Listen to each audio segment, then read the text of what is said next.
नमस्कार। मैं बीके दीक्षित आप सभी का आपके चैनल बीके ट्यूटोरियल्स में आपका स्वागत करता हूं। शिक्षक बंधु एवं प्यारे प्यारे बच्चों, अभी आपको मालूम होगा कि सभी टीचर्स आपको सभी इस बात से पूरी तरह से अवगत होंगे कि एनसीईआरटी द्वारा डेवलप अल्टरनेटिव एकेडमिक कैलेंडर बच्चों के लिए जो है वो सजेस्ट किया जा रहा है। और इसके पीछे मकसद क्या है? एक्चुअली जैसे कि आपको मालूम है कि अप्रैल से ही कोरोना वायरस डिजीज की वजह से जो है ये जो ऑनलाइन रियल क्लास टीचिंग है वो डिस्टर्ब है, स्टॉप है। और इसके लिए ऑनलाइन क्लासेस के ऊपर बहुत सारे जोर दिए जा रहे हैं। लेकिन बच्चे बैठे घर पे बैठे बैठे बोर ना हो, उनके अंदर सेल्फ स्टडी की आदत जो है वो बढ़े, और वो इसको जो है जो लर्निंग कर रहे हैं वो इंजॉय के साथ करें। इसके लिए उनको कुछ एक्टिविटीज़ सजेस्ट की जा रही हैं, कुछ प्रोजेक्ट सजेस्ट किया गया है एनसीईआरटी के द्वारा, और ये अपने केंद्रीय विद्यालय में काफ़ी ज़ोरों शोरों से लागू किया जा रहा है। तो इस इम्पॉर्टेंट प्रोजेक्ट से रिलेटेड बहुत सारी कन्फ्यूजन्स हैं। बुकलेट को देखने के बाद बहुत सारा कन्फ्यूजन हो जाता है कि क्या इसमें क्या बच्चों को देना है, कैसे कराना है, क्या करना है। तो इसके बारे में मुझे भी परेशानी हुई, तो मैंने ये सोचा कि एक वीडियो इसके ऊपर बना करके डाला जाए और अपने जो भी अनुभव है उनको शेयर किया जाए ताकि आपको फ़ायदा मिल सके। तो चलिए, इसमें इनिशियली मैं बता दूं थोड़ा सा कि इसमें क्या होता है कि इसमें initially it is prepare for 4 week, 4 week के लिए प्रोग्राम बनाया गया। और हर वीक्स में कुछ एक्टिविटीज और कुछ प्रोजेक्ट बच्चों को अपने घर पे करना है। और ये एक्टिविटी बच्चों को स्ट्रिक्टली कहा जाता है कि वो अपने अभिभावक के कंसल्ट से उनके सुपरविजन में करें, कोई भी एक्टिविटी अपने आप न करें, ठीक है, ताकि उनको किसी तरह के नुकसान की कोई संभावना हो, ठीक है। तो उम्मीद है कि आप इस प्रोजेक्ट को, इन जो भी प्रोजेक्ट्स हैं उनको आप ईमानदारी से करेंगे। और ये सारे आपके सिलेबस से रिलेटेड है, आपकी बुक्स में भी अवेलेबल है, कुछ यूजफुल लिंक्स भी दिए गए हैं जिससे आप कुछ एक्स्ट्रा नॉलेज भी आप प्राप्त कर सकते हैं, ठीक है। तो हम स्टार्ट करते हैं। सबसे पहले जो वीक 1, जैसा कि आपको बताया कि 4 वीक्स में ये एक्टिविटीज़ को डिवाइड किया गया है, और ये सिंपल एक्टिविटीज़ है, बड़े आसानी से आप कर सकते हैं। जैसे पहला जो अब आपको करना क्या है, जो एक्टिविटीज़ है उनको मैं हाईलाइट कर दूंगा। इसमें क्या करना है कि आपके जो सराउंडिंग्स में, आपके जो अगल बगल बहुत सारे मूविंग ऑब्जेक्ट्स होंगे जिनमें मोशन होता है, उनको मूविंग ऑब्जेक्ट्स कहते हैं। जैसे कार है, ये प्लांट्स भी हो सकते हैं, एनिमल्स भी हो सकते हैं, नॉन लिविंग भी हो सकते हैं।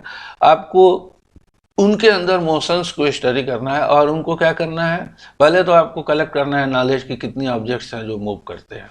फिर उनको आप यहाँ पर देखिए कि फास्ट एंड स्लो, कुछ फास्ट मूव करते हैं, कुछ स्लो मूव करते हैं। तो उनकी कैटेगरी बनानी है कि कौन कौन ऐसे ऑब्जेक्ट्स हैं जो फास्ट मूव करते हैं, कौन कौन ऐसे ऑब्जेक्ट हैं जो स्लो मूव करते हैं। तो एक आपका ये वर्क हुआ कि आपने जितने मूविंग ऑब्जेक्ट्स थे उनकी लिस्ट बनाई और उनको फास्ट और स्लो में कैटेगराइज कर दिया।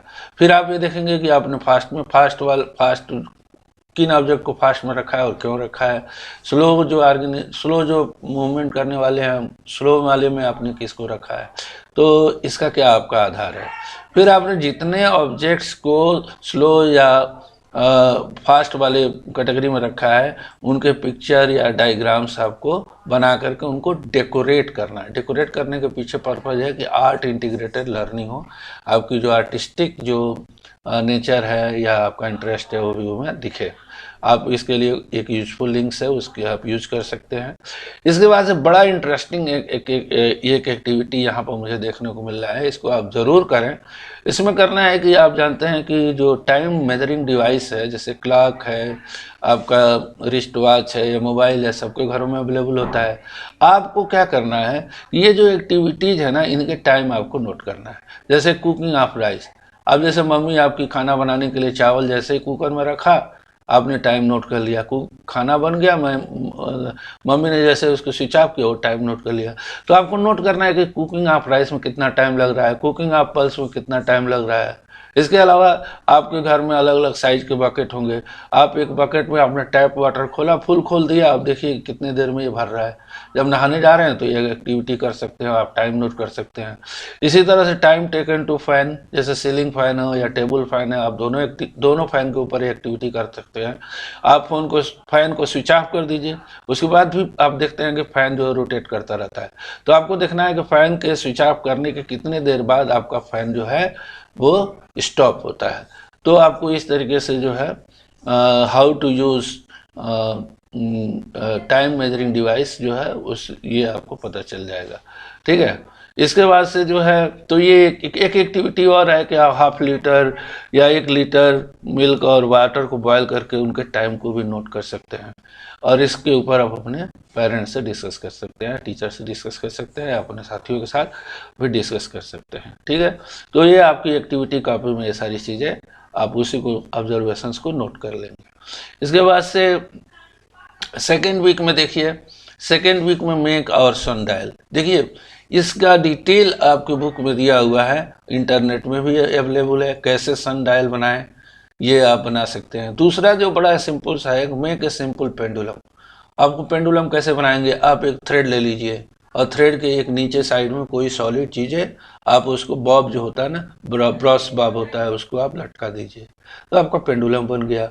अब आपको करना क्या है कि टाइम पीरियड, पेंडुलम को जो आप डिस्प्लेस करेंगे तो मूव करने लगेगा, टू एंड फ्रो मूवमेंट होने लगेगा।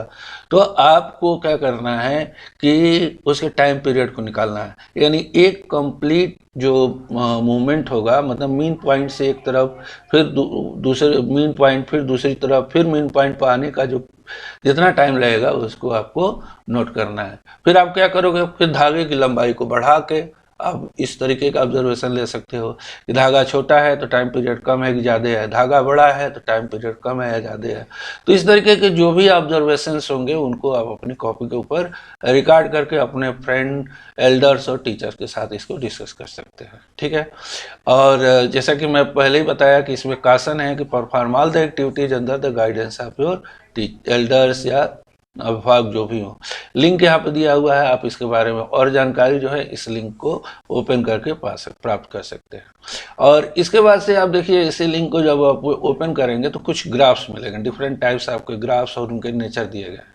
आपको उन ग्राफ की स्टडी करना है, और ये distance time graph for toy car, any rolling object, identify this type, आपको अलग अलग मोशंस को आइडेंटिफाई करना है और उनकी स्पीड भी, जैसा कि 6th क्लास में आपको थोड़ा बहुत बताया गया होगा। और ये आपके जो चैप्टर है साइंस का, उस चैप्टर के बेस पे है, तो आप उस चैप्टर को भी देख सकते हैं आप मतलब हेल्प के लिए।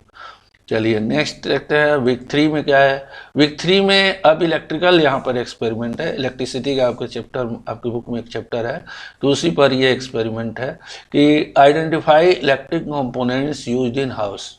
जो आपके घरों में जितने इलेक्ट्रिकल कंपोनेंट्स होते हैं, जैसे स्विच है, आपका रेगुलेटर है, या बल्ब है, या ट्यूबलाइट्स हैं, CFL है, या LED है, तो इस सब की जो है वायर है, इस सब की लिस्ट आपको बनानी है, उनके नाम और सिंबल लिखने हैं।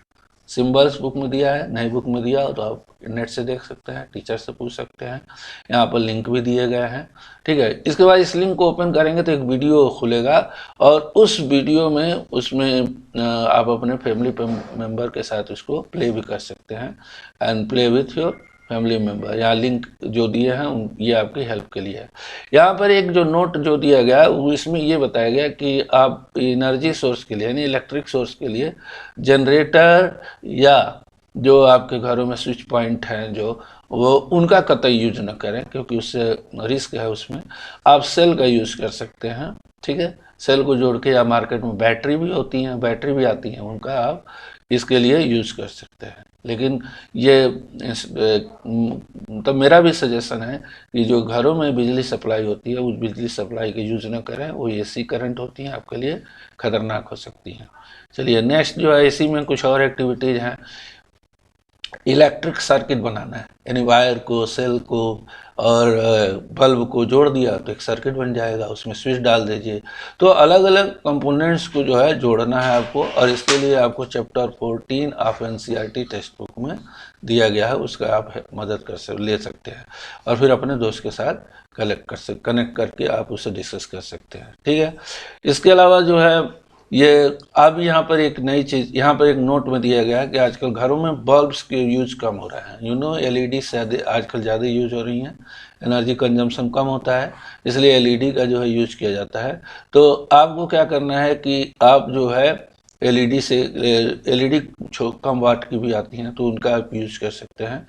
इसमें एक बात ध्यान रखेंगे कि आपके पॉजिटिव और नेगेटिव जो टर्मिनल्स हैं उनका प्रॉपरली यूज़ करना है। अगर आप गलत कनेक्शन करेंगे तो आपकी एलईडी नहीं जलेगी। ठीक है, इसके अलावा जो है ये कुछ एक्टिविटी 3rd वीक के लिए रही। 4th वीक के लिए जो एक्टिविटी है वो भी चैप्टर 14 के 0.4 एक्टिविटी जो होती है, 14.4 जो एक्टिविटी है उस पे आधारित है यहाँ पे कि जो भी इलेक्ट्रिक फ्यूज़ कि घरों को सेफ बनाने के लिए, सेफ सर्किट जो कनेक्शंस होते हैं सेफ रखने के लिए इलेक्ट्रिक फ्यूज़ का यूज होता है, और ये हमारे लिए सेफ्टी डिवाइस के रूप में काम करता है, क्योंकि अगर हम बिजली के कांटेक्ट में आते हैं तो इलेक्ट्रिक फ्यूज़ उड़ जाता है और इससे हमारी सेफ्टी होती है।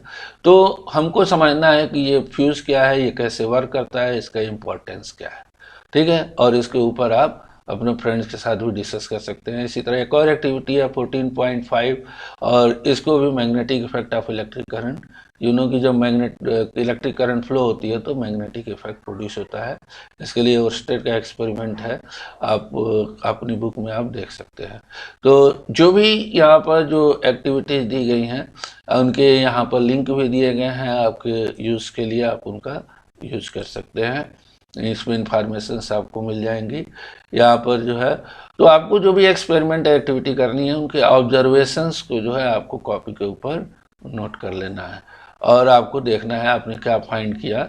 इससे आपकी जो ऑब्जर्वेशन स्किल है वो भी जो है वो डेवलप होगी। तो कुछ जैसे यहाँ पर प्रोजेक्ट है कि make an electromagnet using dry cell iron nail and insulated wire.